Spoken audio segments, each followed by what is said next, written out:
Hi guys, we're out here in Alabama, of all places, Piedmont, Alabama. I'm going to Indian Mountain Off-Road Park for Heroes Ride for the weekend. I brought with me my 5th Gen 3500 and my 2021 Polaris Racer 1000. It's a 4-seater, so yeah, we're just out here to see the races. I literally just got back from a trip marathon, so I did Savannah, Georgia, Joshua Tree, California, and here I am in Piedmont, Alabama, magically. So I'm not feeling the greatest today, I won't lie. We're still gonna go out there and have fun. It's weird, I've never been to an off-road event where the events actually start at 7 p.m. It's not used to something like we do in Tennessee. So it's sunsetting right now, and we're heading to the park for the first time today for a poker run and some sort of barrel racing tonight, which I'm sure to get some more video of. But I'm excited. It's going to be a fun weekend. I've been waiting for fall weather to come around finally. It's my favorite time of year to ride. So come on guys, let's go see. Okay guys, I made it over here. There's already so many cool rigs that I'm seeing, but I just want to let you know, check in, parking, where the campground, this is all confusing. There's no signs. There was nobody leading us in. I want to just say that it doesn't have to be that difficult. Also, this is not the roads that I would be driving my 5th Gen on. To be honest, I wish I brought my 3rd Gen. It was rough getting up here and rough getting down. But parked, unloaded. I'm going to go see what the event campground looks like, and hopefully I can find everything. They just give you this tiny little paper map and wish you luck. So, good luck. I don't know what we're about to do.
Hey guys, good morning. It is day 2 of Heroes Ride here at Indian Mountain Off-Road Park. It's off to a slow start. The weather has not been super great this morning. I got a late start. We get here. I will say, if anything, this event is unorganized, is my favorite word to use. So it's the parking's hard to do, the check-in's hard to do, but once you get here, it's actually kind of nice. So we're gonna ride around today. There's 2 main events going on today that I don't want to miss. And yeah, I hope we make it to them.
Hey guys, we're winding down the day here. We decided to go to some of the events and now we're going to sit and ride. We're up at the top lookout for Indian Mountain. It's called God's Path. It's absolutely gorgeous. It's been kind of cloudy here all day long and it's absolutely chilly up here at the top. So we are going to head down sometime soon. What else are we doing today? There's another event that starts, it's not the hill climb. At 7? Yeah, at 7 o'clock, another event starts.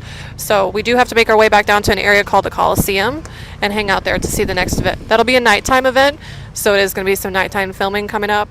And I'm just going to show you guys the rest of the ride. Hope you guys enjoy. It's been a lovely weekend up here. We've made some really great friends.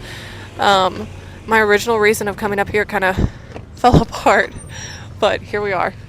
Hero's Ride so far has been a blast. I do wish there was some things that changed for this ride. I'm not gonna lie.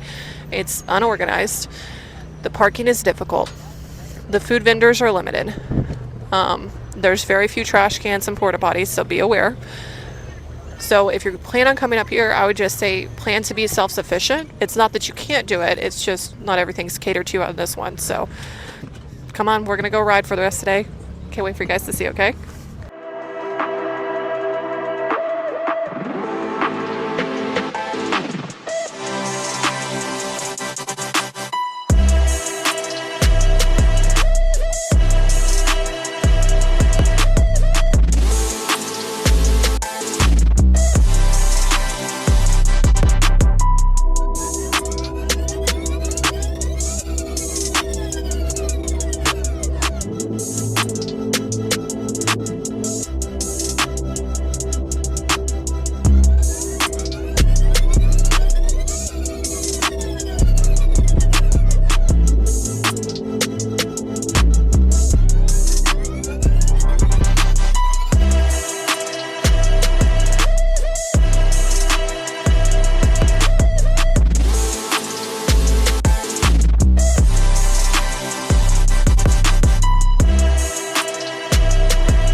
Okay, I'm home from Indian Mountain now. I'm back in Tennessee. It is the very next day. The RZR's back safe, no parts broken. The truck is back safe, no parts broken. So, overall, I would call that a really good trip. It was a good weekend. It was a long weekend. I would say the trails to me were between green and blues. I never saw anything that I was thinking, oh man, this is a red or a black diamond. They have a few there, don't get me wrong. I just didn't happen to come across any. I met some great people. Some awesome friends. They were so sweet. They kind of took me underneath their wing the whole weekend.